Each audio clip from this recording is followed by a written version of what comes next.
Hello Cupbearer, Medical Esthetician Len here at ngayon, araw na ito, kami ni Ellie ay nasa bahay ng aking kaibigan at syempre sila ay ating pinatial and diamond peel, also jet facial at warts removal. So tatlo sila sa family. Ang kagandahan is hindi nila alam na warts pala yung nasa skin nila, no? So nagulat nga, sabi nga, ang dami ko naman palang problema sa mukha. Dati naman wala yan, ganyan. So kasi nga, hindi nila alam na warts pala yun. At may mga age spots also, no? So kapag hindi kasi ganun ka-aware yung isang tao sa kondisyon ng kanyang balat, talagang ang tingin nila is normal lang.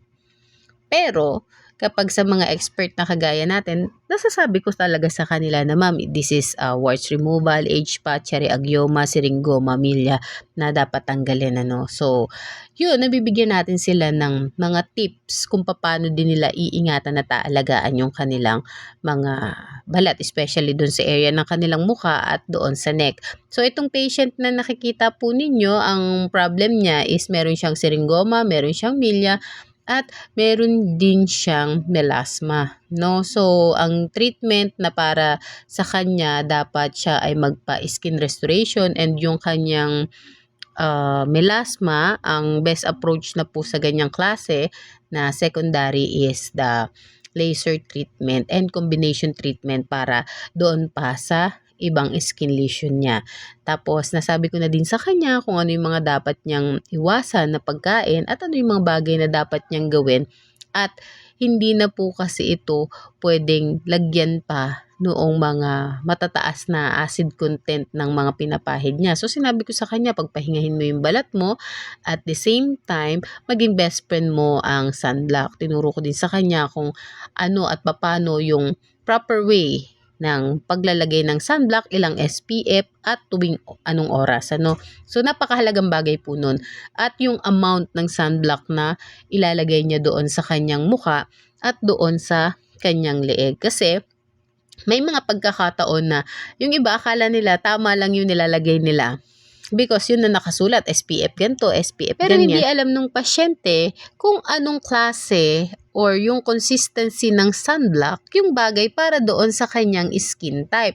So, kung oily na yung skin mo at maglalagay ka pa ng makeup finish na sunblock, mas lalo po yun na magiging oily. So, sa mga oily skin na mga patient ko, lagi ko sinasabi sa kanila yung type ng sunblock na dapat doon sa type din ng skin nila. Okay? Hindi lahat ng sunblock is applicable para sa skin type ng mga tao.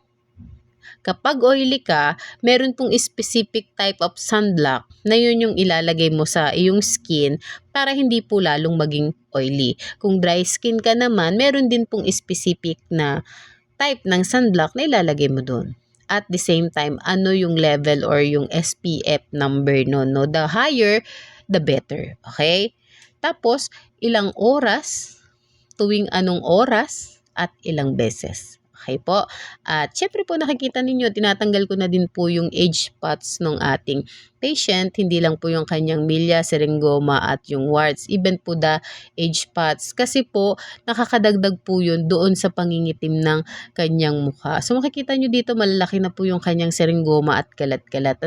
Kaya po, dapat po alam nung patient kung anong klase ng skin lesion yung nasa skin nila para proper din po yung way ng pag-aalis at pagpapaganda po doon sa balat ng ating mga pasyente. So, lahat yan tinuro ko sa kanila at nakakatuwa naman dahil at least meron din po silang mga bagong natutuhan.